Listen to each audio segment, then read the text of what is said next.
This video is sponsored by Bymart shopping app. இன்றைக்கி நம்ம எதை பற்றி பார்க்க போகிறோம்னா John Wick 3 and 4 movie review தான் பார்க்க போகிறோம். நம்ம ஆல்ரெடி ஜான் விக் 1 அண்ட் 2 பற்றி பார்த்துருப்போம். ஓகே, ஜான் விக் 3ல எப்படி கான்செப்ட் ஆரம்பிக்குன்னு பார்த்தீங்கன்னா, ஜான் விக் 2ல் வின்ஸ்டன் வந்து ஜான் விக்கை எக்ஸ்கம்யூனிகேட்டராக அறிவிச்சிருவார். எக்ஸ்கம்யூனிகேட்னா டேபிள் கீழே துரோகம் பண்ணிட்டாங்க, அவங்க ரூல்ஸை மீறிட்டாங்க அப்படின்னு. எக்ஸ்கம்யூனிகேட்னு அறிவிச்சா அவங்களை கொல்லணும் அப்படிங்கிற மாதிரி இருக்கும். அவங்களுக்கு வந்து ஒரு அமௌண்ட் ஃபிக்ஸ் பண்ணிடுவாங்க, இவங்களை கொல்றவங்களுக்கு இவ்வளோ அமௌண்ட் அப்படின்னு அறிவிச்சிருவாங்க. டேபிள் கீழே நிறைய பேர் ஒர்க் பண்ணுறாங்க, ஓகேவா. அதில் வந்து இவருக்கு வந்து ஜான் விக்கை கொள்றதுக்கு 14 மில்லியன் பவுண்டி அறிவிப்பாங்க. ஹியூஜ் அமௌண்ட், ஓகேவா. ஒரு நாள் ஜான் விக் தப்பிச்சு ஒரு இடமா போவார். ஒவ்வொருத்தரும் கொல்ல ட்ரை பண்ணுவாங்க. ஜான் விக் எல்லாத்தையும் கொண்டுக்கிட்டு அவர் தப்பிச்சு ஒரு இடமா போவார். கடைசியில் ஒரு இடத்துக்கு போயிட்டு என்னை வந்து வேறு இடத்துக்கு அனுப்பிச்சி விடுங்க, ஒரு இடத்துக்கு நான் போகணும் அப்படிமா. ஏன் போகணும் அப்படின்னா, அவர் வந்து எங்கே போய் ஹெல்ப் கேட்பாருன்னா, அவர் பிறந்து வளர்ந்த இடம், அவர் வந்து ஒரு அனாதை, அவங்க அவரத்தான் எடுத்து வளர்த்தாங்க ஒரு இடத்துல ஆர்ஃபனேஜில். அங்கே போய் ஹெல்ப் கேட்பார். இல்லை நீ டேபிள் எக்ஸ்கம்யூனிகேட் ஹெல்ப் பண்ண முடியாது அப்படிமா. அவர் வந்து டிக்கெட்னு ஒன்று எடுத்து காட்டுவார். ஸோ ஓகே அப்படின்னு உனக்கு லாஸ்ட் டைம் சொல்லிட்டு ஹெல்ப் பண்ணுவாங்க. ஜான் விக்டே ஒரு மார்க்கர் இருக்கும். ஜான் விக்கு ஒருத்தங்க பண்ணியிருப்பாங்க. ஸோ அதனால் கடமைப்பட்டிருப்பாங்க ஒரு லேடி. அவங்கள பார்க்க போவான். பார்த்துட்டு உனக்கு என்னங்க வேலை, நீ எக்ஸ்கம்யூனிகேட் எங்கேயா வந்து அப்படின்னா மார்க்கர் எடுத்து காட்டி நீ எனக்கு வந்து ஹெல்ப் பண்ணணும் அப்படிம்பாங்க. நான் முடியாது அப்படின்னா, மார்க்கர் இருக்குது நீ கண்டிப்பாக பண்ணி ஆகணும்னு ஜான் சொல்லுவார். சரி ஓகே, உனக்கு என்ன வேணும் அப்படின்னு கேட்பாங்க. உன்னோட எக்ஸ்பாஸ்ட் என்னை கூட்டிகிட்டு போ அப்படிம்பாரு. எதுக்கு அப்படின்னா, அவர் வந்து டேபிள் யார் ரூல் பண்ணுறாங்களோ அவன் எங்கே இருக்கான்னு அவனுக்கு தான் தெரியும் அப்படிங்கிற மாதிரி ஜான் சொல்லுவார். நான் முடியாது அப்படிங்கிற மாதிரி சொல்லுவாங்க. இல்லை நீ கான்சிக்வன்ஸ் ஃபேஸ் பண்ணி தான் ஆகணும், நீ எனக்கு பண்ணியிருக்கேன், உன்னோட புள்ள நல்லா இருக்கானா அதுக்கு நான் தான் காரணம் அப்படிங்கிற மாதிரிலாம் சொல்லுவார்.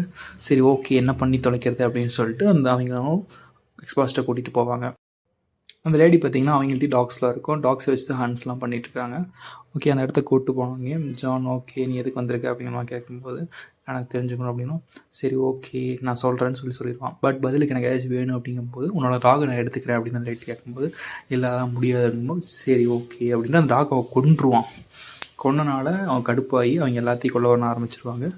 அவன் காலையில் நடக்க முடியாத மாதிரி ஷூட் பண்ணி அந்த இடத்துலேயே ஒரு பெரிய டிஸ்ட்ரக்ஷனை க்ரியேட் பண்ணிடுவாங்க.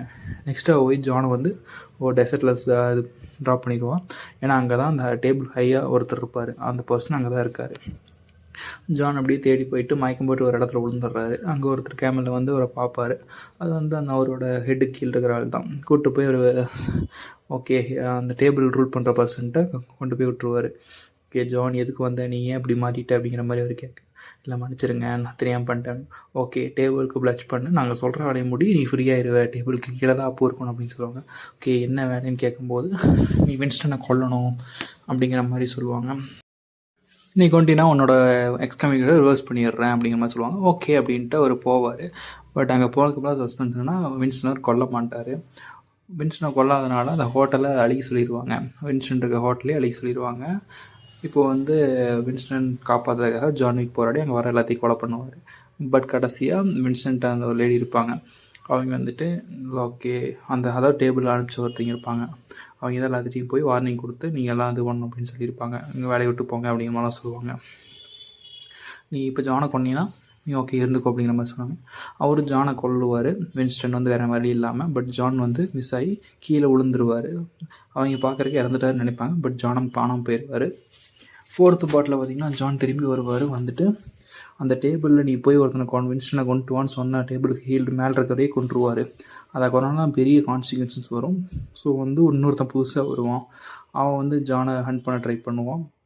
அதுக்குன்றதான் தப்பிக்கிறாக ஜான் வந்து ஒரு ட்ரீட்டி சைன் பண்ணுவார். அதாவது எப்படின்னா 1-on-1 அப்படிம்பார். அதாவது அந்த டேபிளுக்கு மேலே இருக்கவனும் இவரும் மோதணும். மோதி யார் ஜெயிக்கிறாங்களோ அவங்க வந்து ஃப்ரீடாகவும் இருக்கலாம். அதாவது ஜான் ஜெயிச்சா ஃப்ரீயாக இருக்கலாம், இல்லைனா ஜான் செத்துருவார் அப்படிங்கிற மாதிரி. ஃபைனலாக அது ஃபைட் நடக்கும். ஜான் அதை வின் பண்ணிடுவார். பட் சேட் பார்ட்னா ஜான் இறந்துருப்பார். ஜான் இறந்தது யாரும் ப்ரூஃப் பண்ணல. அவர் மயக்கம் போட்டு தான் விழுவார். ஃபைட்டில் வின் பண்ணி அந்த பக்கம் போனதுக்கப்புறம் ஒரு மயக்கம் போட்டு ஒரு மாதிரி காட்டுவாங்க. அப்புறமா வின்ஸ்டன் வந்து அவரோட ஃபைட்டை நிற்கிற மாதிரி கலரிட்டு இருக்கிற மாதிரி காட்டுவாங்க. இது வந்து மிஸ்ட்ரியாக தான் இருக்குது. ஜான் விக் 5 வந்து 2025 வரப்போகுது. வெயிட் பண்ணி பார்ப்போம்.